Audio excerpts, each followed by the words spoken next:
नमस्कार दोस्तों, कैसे हैं आप सभी। मैं आपका ज्योतिष मित्र श्लोक वर्मा आपके अपने चैनल श्री हनुमंत कृपा पर आपका हार्दिक स्वागत करता हूं, अभिनंदन करता हूं। दोस्तों, साथ ही श्री हनुमान जी से ये निवेदन करता हूं कि वह आप सभी को सुख समृद्धि प्रदान करें। आज जब हम जिस विषय पर बात करने जा रहे हैं वह विषय आज का किसी ग्रह नक्षत्र से संबंध रखता तो है, लेकिन मैं आज जिस विषय पर बात करने वाला हूँ वह समस्या हम लोगों के जीवन में कभी न कभी हर किसी की ज़िंदगी में अवश्य आती है। दोस्तों, कईयों बार आपने देखा होगा कि हमारे हालात कुछ ऐसे हो जाते हैं, हमारी कुछ परिस्थितियाँ ऐसी हो जाती हैं जब हम किम कर्तव्यम विमूढ़ हो जाते हैं। मतलब हमारी समझ में ही नहीं आता कि अब हम क्या करें, क्या ना करें। जिसे कहते हैं कि नाक तक पानी आ जाना, वो स्थिति निर्मित हो जाती है कि हमारे सांस लेना भी हमारे लिए दूभर हो जाता है। ज़्यादातर ऐसा बुध ग्रह के 12वें भाव में पुरुषों की कुंडली में यदि बुध ग्रह 12वें भाव में है तो ऐसा होता है।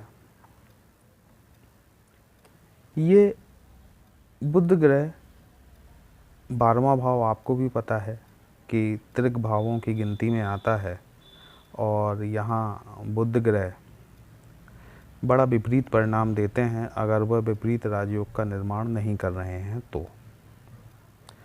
और अगर वह किसी क्रूर ग्रह से पीड़ित हुए तो आप समझ लीजिए कि स्थितियां बहुत विकराल हो जाती हैं, बहुत विकट परिस्थितियां निर्मित हो जाती हैं। यहाँ पर यह भी देखा गया है कि कईयों बार इतना बड़ा व्यावसायिक नुकसान हो जाता है, आदमी इतना बड़ा व्यावसायिक घाटा उठा लेता है कि किसी भी तरीके से वो उस घाटे की पूर्ति नहीं कर पाता। अंततः सब कुछ बेचकर रोड पर ही आ जाना पड़ता है। दोस्तों, ये स्थिति कई लोगों की पत्रिकाओं में निर्मित होते हुए मैंने देखी है। अब आप ये कहेंगे कि ये अगर 12वें भाव के कारण हो रहा है, ऐसा नहीं है। ये अलग अलग भावों में अलग अलग परिणाम देता है। लेकिन आज अब हम जो मूल बात करने वाले हैं वो आज हम जैसे मैंने आपसे पहले ही कहा कि किसी ग्रह विशेष से संबंधित बात नहीं करने वाले हैं। आज हम इस परिस्थिति की बात करने वाले हैं और इससे संबंधित उपाय की बात करने वाले हैं। दोस्तों, यदि आपके जीवन में ऐसी कोई विकराल समस्या आकर खड़ी हो गई है, ऐसा कोई आर्थिक नुकसान हो गया है जिससे कि बचने का कोई रास्ता अब सुझाई नहीं दे रहा, तो आप भगवान भोलेनाथ की शरण में जाएं। देवों के देव महादेव, जिनका ना अंत है ना आदि, किसी को कुछ नहीं पता, समस्त ब्रह्मांड उन्हीं में समाया हुआ है। अब करना क्या है इस उपाय के लिए? बहुत नाम मात्र का खर्च है। वैसे तो इसे आप किसी पंडित से पूछेंगे, किसी आचार्य से पूछेंगे तो वो आपको इसे रुद्राभिषेक का भी नाम देगा। मैं एक बहुत सरल और आसान विधि बता रहा हूँ आपको। आपको करना क्या है कि बाज़ार से खांड लेकर आनी है, जिसे कि देशी शक्कर भी कहा जाता है।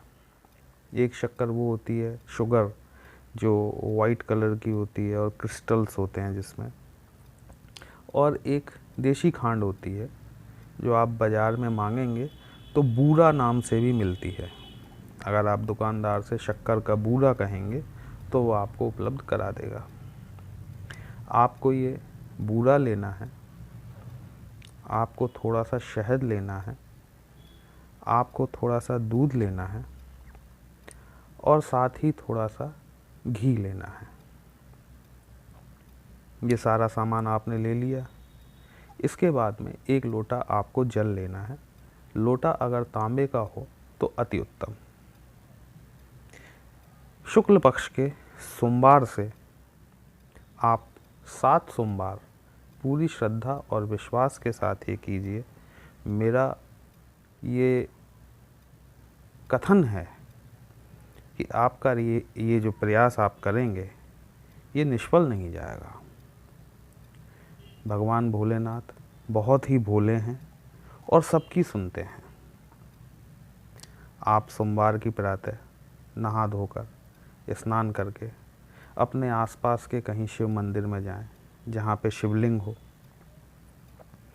उस शिवलिंग पर सबसे पहले आप एक दिया जलाएं।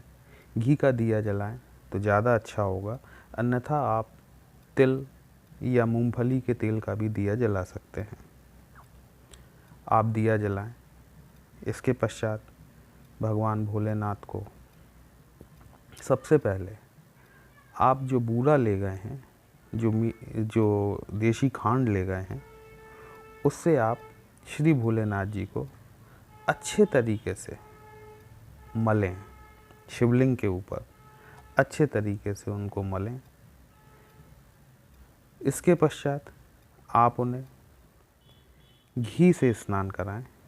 स्नान कराने का तात्पर्य ये नहीं है कि आपको पूरा घी उनके ऊपर उंडेल देना है। आप एक हाथ में घी लीजिए, जितनी आपकी क्षमता है, जितनी आपकी श्रद्धा है, 1 चम्मच, 2 चम्मच, 4 चम्मच, वो लेकर शिवलिंग के ऊपर उस पूरे घी को बहुत अच्छी तरीके से मलें। इसके पश्चात दही से फिर भोलेनाथ को उसी प्रकार से मलें जैसे आपने खांड और घी से मला है। इन सब से करने के पश्चात आप भोलेनाथ पे दूध चढ़ाएं।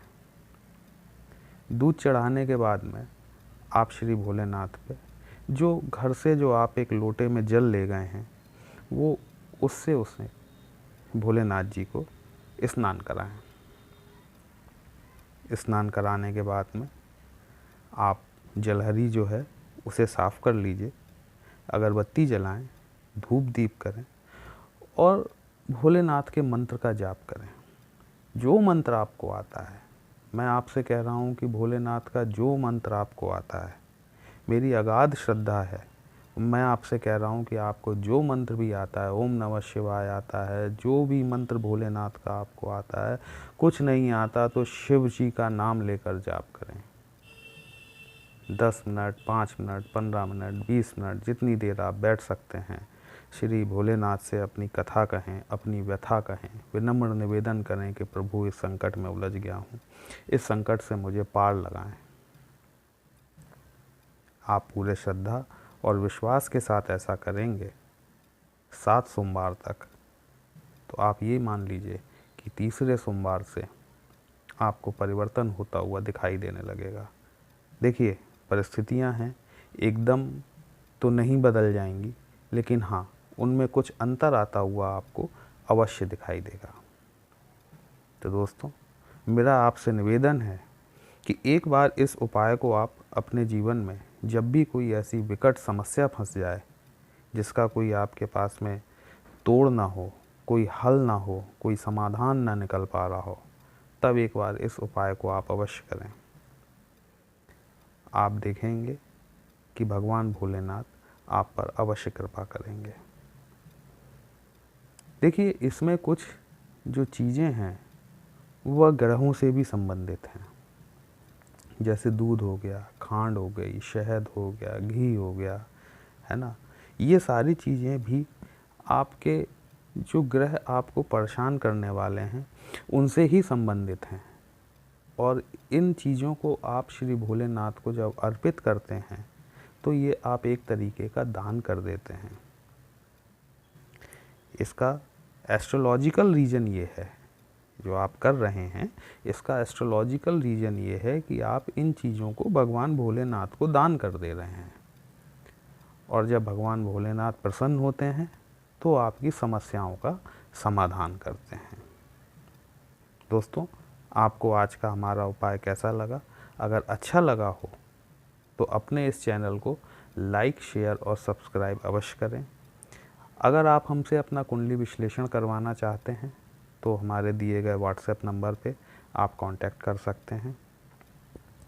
कई दिनों से एक ऐसे उपाय की डिमांड आ रही थी व्हाट्सएप पे कि ऐसी कुछ समस्याएं चल रही हैं जिनसे संबंधित कोई उपाय बताएं, तो मैंने सोचा कि क्यों ना आज का वीडियो इसी पे आधारित किया जाए। ये उपाय आप करके देखें, आपको निश्चित तौर पर लाभ होगा। जय श्री राम।